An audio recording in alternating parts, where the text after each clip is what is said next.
contemplating dun sa lumipat sa minority? Dahil nga, hindi na si Migs ang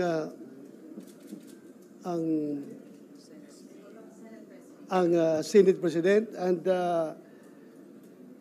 yun nga, pag sinasabi nila na ako ang tina-target dahil sa aking hearing, so maybe pupunta lang ako sa minority nito kung talaga ako ang target nila. But it was explained to me properly by Senator Cheese na kung ikaw ang target, sasama ka man sa amin o hindi. Or hindi ka na namin kausapin. Ngayon panalo na kami. 14 na kami, mayroon kami 14 votes. Bakit ka pa namin imbitahan na sumali sa majority kung ikaw ang dahilan? Bakit na nagpalitan ng liderato sa Senado? Di ba? In-explain mo sa akin properly na hindi ikaw ang dahilan. It's not you. Ha? Tuloy pa rin. Tuloy pa rin. Pag nakondisyon na si Kumar, nasa kondisyon na pag makalabas sa hospital. You're keeping the chairmanship. Ha? Ano yung dalawang nakulong yan, sir, sa baba? Well, pag-usapan pa namin is kasi ang movement nung isa, si Senator Jinggoy, ang sa kabila naman ako. Pag-usapan namin yan, dahil magbe-break na mahaba ang break ng Senado, kawawa naman makakulong yan dyan sa baba. So baka pwedeng pauwiin na yan kung pwede. Mag-usap kami. Kung papayag siya, pero may initial intention is pauwiin yan. Dahil hindi po pwedeng naka-break kami, tapos sila nakakulong dyan. Di maganda. Pwede ba yung sayo pauwiin, yung kanya will stay? Kailangan Fair tayo. Hindi po pwede. Hindi sa sir, baka magkaroon yung idea yung public na, wag ka naman pala mag-break, papalabas nila. I mean, baka the lessons will not be learned kung ganun ilalabas din. Ay, the mere fact na na-contempt ka in public, kahit na hindi ka siguro kukulong, you will learn lesson naman siguro. Maintindihan mo naman na mali yung ginawa mong pagsisinungaling. Saan? May rules ba stating that? Na pag motor proprio cannot go beyond 4 hearings? You show me the rules. Kung meron ba? I don't think wala. I don't think meron. Wala. Yan if they have trust in me as the chairman, siguro pagbigyan nila ako. Nakita naman nila yung flow ng hearing. Nandoon siya kahapon, nandoon si Senator Jinggoy. Nakita mo nila. I don't know if I am violating the Senate rules as far as committee hearings are concerned, lalo-lalo na sa motor proprio investigation. I don't know kung meron akong na-violate. So far, wala akong alam. Sabi kahapon ni Santiago, di ba? Niloloko niya lang yung dalawa. Hindi niya akalain papatulan mo yung pagloloko nila. Anong take mo doon? Parang... Tell it to the Marines. Kahit kayo, naniwala kayo? Kalukuhan lang yung pagsasalita niya doon? Naniwala ba kayo? Kaya nga. Nanonood ba ka sa video? Kung ano yung take nyo, yun rin ang take ko. Kung naluloko siya. Sa paniwala mo, totoo yung sinasabi niya? Ano pa? Yung sinasabi niya doon. Kaya nga kinontempt ko kahapon dahil halatang niluloko kami. Pero sir, sa tingin nyo may tao nasa likod ni Napol ko? Ha? May tao. I don't know kung sinong tao. Sabi niyang gumawa May sabi mo niya, may Kumar siyang sinasabi, di ba? James Kumar. So baka yun yung kinukot niya na source ng kanyang, kaya siya nagsasalita ng ganun. So last na si James Kumar. Last na si James Kumar. Baka mamaya pag may sinabi na naman iba na yung si Morales, sinabi niya kung gusto niya patawag sila. Wala na. Si James Kumar. Titingnan natin si James Kumar. Pag magsabi si James Kumar, yes, I am instructed by LAM to talk to these people, then pwede siguro. Pwede. May denial ba siya gahapon? Hindi, di ba nung gusto niya lang i-clear.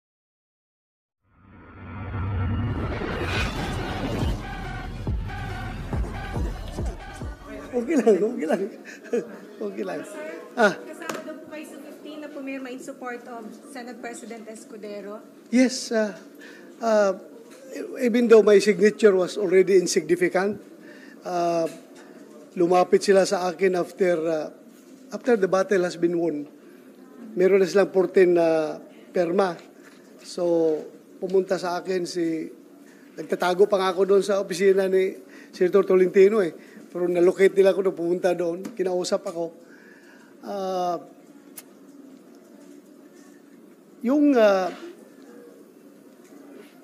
Sabihan ako na kahit na hindi na kailangan yung perma ko because they already have 14 and they only need 13 to unseat the Senate President.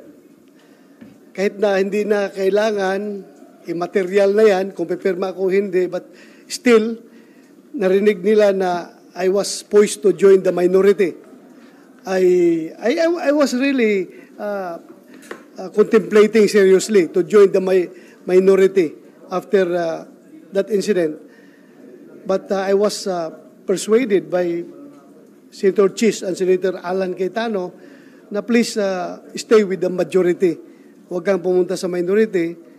So, sumama ka na lang dito sa majority. And ang mas mabigat na rason dyan talaga is that among us three magkabats na PDP senators, Senator Bungo, Senator Tolentino, and myself, we forged a covenant na majority wins. In every voting situation, talagang kung ang lalabas sa voting is 2 against 1, obligado yung 1 sumunod doon sa 2, sumama sa 2. So, in this case, nangyari silang dalawa talaga ay nag-decide na sumuporta kay Senator Jesus Escudero. Ako ay naiwan. I want to stay with ayaw ko sana. Pero yun nga, may usapan kami na obligado sumama. So, yun. Pinirmahan ko yung resolution, but that was already immaterial because they already have 14 that they have already declared victory. But at least on my part, masaya rin ako kahit because Senator Chis is a very magnanimous victor. Kahit alam niya hindi na kailangan yung boto ko, still, kinumbinsi pa rin niya ako na sumama sa majority. Well, kasi yung nakapirma ako before mag-start ang session. Di ba? Pumasok ako doon. Tapos ngayon, nung sinaluduhan ako ni Migs, talagang hindi ko napigilan, napaiyak ako dahil for me, being a good soldier, ang gusto kong sabihin kay Migs doon is, sorry boss, I failed to win the war for you. Because I am one of his trusted lieutenants. Ang kanyang mission sa akin is talagang i-secure yung aking partido, yung PDP na patuloy na magsuporta sa kanya. But still, as I have said, meron kaming usapan, kaming tatlo, Senator Bungo, Senator Tolentino, na majority rules. Lalabas 3 against 1, obligado sasama yung 1 doon sa decision. So, at hindi ko, yung bang, as I've said, pero feeling ko, being a good soldier, I would like to convey the message to him that, my commander, I'm so sorry. We lost the war. I failed to win the war for you. Ha? Yes, kaya ako napaiyak dahil nga hindi naman sasama ng loob, parang nahiya ako sa kanya dahil hindi ko napanalo yung gira para sa kanya. Senator, ba't hindi niyo po sinabi kay Sen. Migs before mag-start yung session na sumama kayo doon sa grupo ni Sen. Well, in fact, nandoon kami sa opisina ni Migs before yung before mag-start. Nung pumasok si Senator Chis at si Senator Alan, sabi ko, exit ako kasi baka maipit ako. Sibat ako doon sa isang pintuan. Di ba? 2 pintuan doon. May isang papasok, isang palabas. Pagpasok nila, sumibat ako doon sa labas. Labas ako. Hindi na kami napag-abot. Pumunta ako kay Senator Tolentino and Senator Bungo na sana sabihin ko, baka pwede ba niyo makonsider yung kaya kanyo matanggap if I'm going to renege on our usapan. Pero sabi ko, mapahiya ako doon sa dalawang kasamahan ko. Kung pwede ba na mag-join na lang ako sa minority. Yan ang gusto kong sabihin doon sa kanila. But they persuaded me na huwag ka nang pumunta sa minority. Majority ka. Pumasok, sumunod yung sila si Senator Chis at Senator Alan, pumunta doon. Sabi na, kahit na panalo na kami, panalo na. Kumbaga, insignificant na yung aking perma doon. Still, very magnanimous sila to offer for me to join the majority. Sabi na, huwag ka na umalis sa majority. Kasi I was really contemplating on joining the minority. Sir, meron bang konting guilt feelings? Kasi sinasabi, isa sa mga reason bakit napatalsik si SP Subiri dun sa hearing no Fidelis. Kasama na rin yun. Kasama na rin yun. Kasama na rin yun. Kasi alam ko, hindi lang naman, kung tinanong ko ito kay Senator Chis kung talagang yan bang dahilan bakit kinudita si Senator Migs dahil ba dyan sa hearing, sabi yan, no, hindi yan wala yan sa rason dito. Wala yan sa rason. Yun lang sabi sa akin, ha? Which, of course, it's up for you to, bahala na kayo. Basta sinabi sa akin, hindi yan ang rason. At kung yan man ang rason, supposed to be, whether or not sasama ka sa amin or hindi, tatanggalin ka namin dyan sa your chairmanship in the public order and dangerous drugs. Tatanggalin ka namin kung yan ang rason talaga. Whether or not sasama ka sa amin. Dahil yan ang rason. Yan mo kaya ang target namin ngayon na galit kami sa hearing na ginagawa mo. Dapat. I am also heartbroken. My heart is really broken. He's a very good leader. Senator Subiri. I love him very much. I respect him very much. He's a very good leader. Sir, ano yung reason nung dalaw ni Senator Go at saka ni Senator Tolentino to parang side with Senator Chis para mag-decide na papalitan si Senator Subiri? Well, siguro mas maganda sila lang tanungin nyo because they have their own reason. Ha? Ano pinag-usapan nyo? Ha? Anong pinag-usapan? They have their own reason. They have their own reason. They have their own reason. Kahit hindi ka convinced, since wala namang value na yung vote mo, Oo. Sumama ako kasi yun nga, may usapan kami na majority rules. Kung saan pipirma yung dalawa, obligado yung ayaw na isa, sumama. pero sir, di ba, Usapan yung namin. loyalty natin should be sa country and then bago yung kung sino man sa party. Well, what country are you talking about? The Philippines. I am being disloyal to this country by voting Chis Escudero? Hindi, no, sir. What Oh. I'm referring to is you are committed sa dalawa. Yes. When it comes to yung issue na ng country, and you're holding dun sa Well, kung country is above self, above party, and above party mates, what country are you talking about? Nasisira bang country dito sa decision ko? Hindi, what I mean is, sabi, Oh. mag-e-end yung commitment mo sa kanila when the country itself. Yes, automatic yun. Pero dito naman, hindi naman at stake ang kinabukasan ng bansa dito. This is mere changing of the guards. Bakit ba mapapahamak bang bansa kung si Senator Chis ang magiging Senate President? I think no. Sir, Di ba? were you contemplating dun sa lumipat sa minority? Dahil nga, hindi na si Migs ang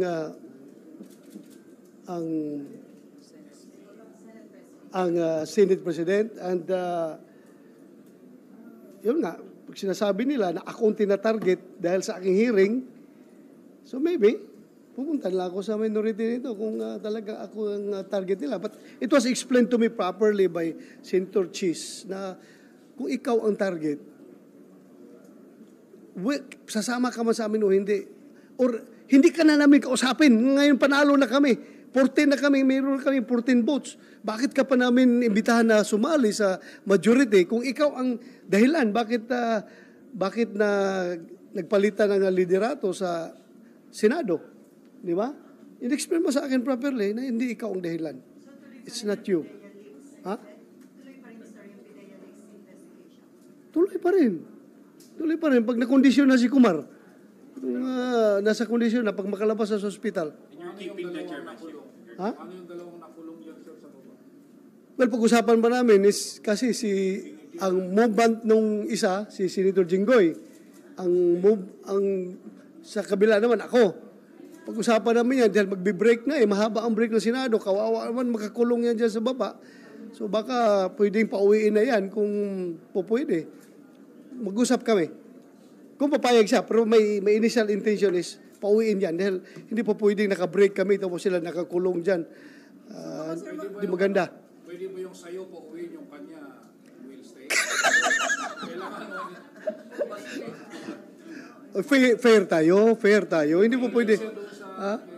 Hindi sa sir, baka magkaroon yung idea yung public na, wag ka naman pala magbe-break, papalabas nila. I mean, baka the lessons will not be learned kung ganun ilalabas din. Ay, the mere fact na na-contempt ka in public, kahit na hindi ka siguro kukulong, you will learn lesson naman siguro. Maintindihan mo naman na mali yung ginawa mong pagsisinungaling, kailangan magsabi ako ng totoo.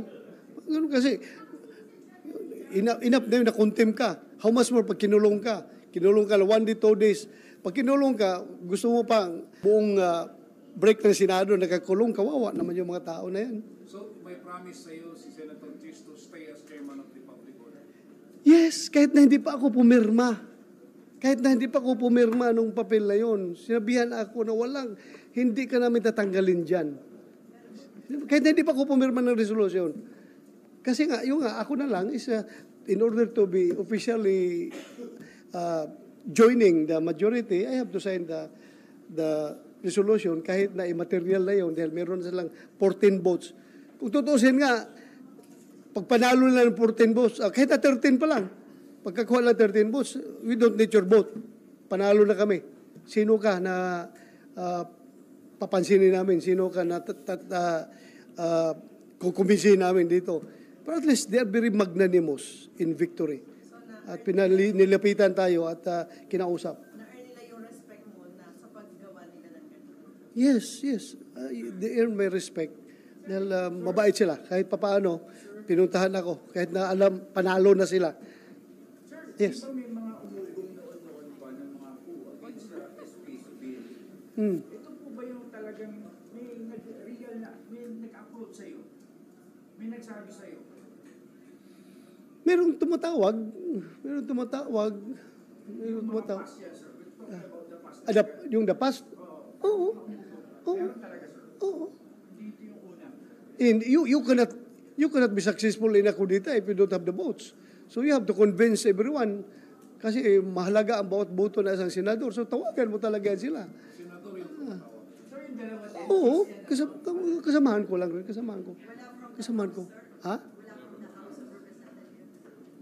I don't know kung merong mas matapang sa kanila na tawagan ako. Ha? After nila ako babasnusin dyan sa mga press con nila, tapos tawagan ninyo ako, ganun, baka kayo naka-small sa akin. Di ba? Malacanang, sir, Malacanang. Walang tumawag. Malacanang. Ano? Oh.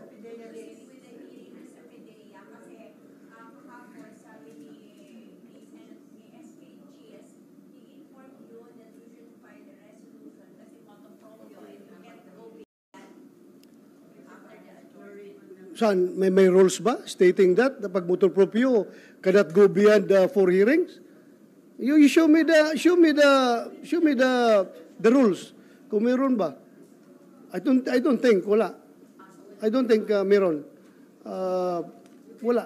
Yan if they have trust in me as the chairman, siguro pagbigyan nila ako. Nakita naman nila yung flow ng hearing. Nandoon siya kahapon, nandoon si Senator Jinggoy, nakita mo nila. I don't know if I am violating the Senate rules as far as committee hearings are concerned, lalo-lalo na sa motor proprio investigation. I don't know kung meron akong na-violate. So far, wala akong alam. Sabi kahapon ni Santiago, di ba?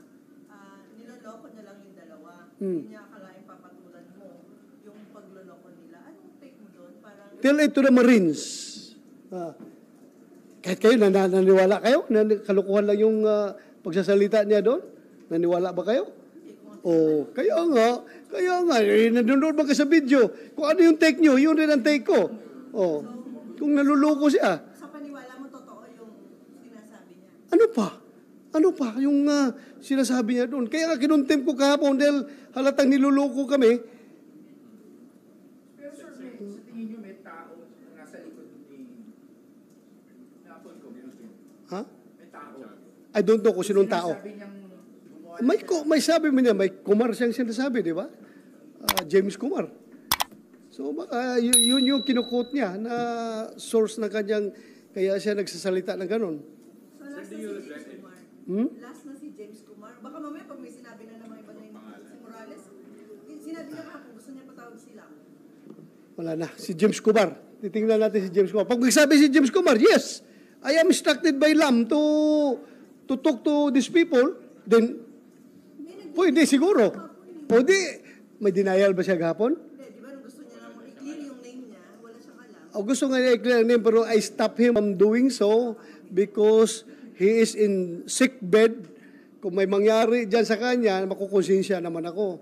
Pero kung sabihin ni James Kumar na meron nga, may Malacanang factor, how would you direct the flow of investigation? Well, just leave it to me. I will decide. I will cross when the bridge is constructed. Ha? Do you have any regret sa decision niyo kahapon Saan? na sumama doon sa grupo ni Cheese and then akala ni SP state loyal to you? Oh, wala akong regrets because I've been praying every night at kahapon bago ako umalis sa bahay. Kasama ko yung asawa ko, mga anak ko at mga apo ko, nag-pray kami bago ko bumiyahe dito papunta sa Senado na sana i-guide ako ni Lord sa lahat ng mga decision making na gagawin ko. So, no regret on my part. I told the Lord, come, Holy Spirit, please guide me. So, I hope I was guided. Ewan, mahirap lang kung hindi nakinig si Lord, no? Hindi ako ginaid. Pero I'm sure nakikinig si Lord sa akin. Sabi ko, come, Holy Spirit, please guide me, Lord. Do you think yung friendship niyo ni Subiri mananatili pa? Well, mananatili pa rin yan. Personally, kaibigan kami. Kahit na anong mangyari siguro, mataas pa rin respeto ko sa kanya. I love him as a friend. Napakagaling niya na Senate President. Siya lang, as far as I know, 5 years pala ako senador. Siya lang ang Senate President na mahal ang lahat ng empleyado ng Senado. That's all I can say. Kaya ako napaiyak hapon nung sinaluduhan niya ako dahil nga, sabi ko sa kanya, Mr. President, sorry, I failed to win the war for you. Sorry. Senator, gano'n po kahirap sa inyo? How difficult kasi decision na iiwanan niyo si SP? It's no longer hard for me because the battle has been won. Panalo na yung kabila. Wala na. Kung ako ang naging number 13, wala na. Ayaw. Siguro, may guilt on my part. Pero, wala na. Yung material yun, number 15 na ako eh. Number 15. Ha?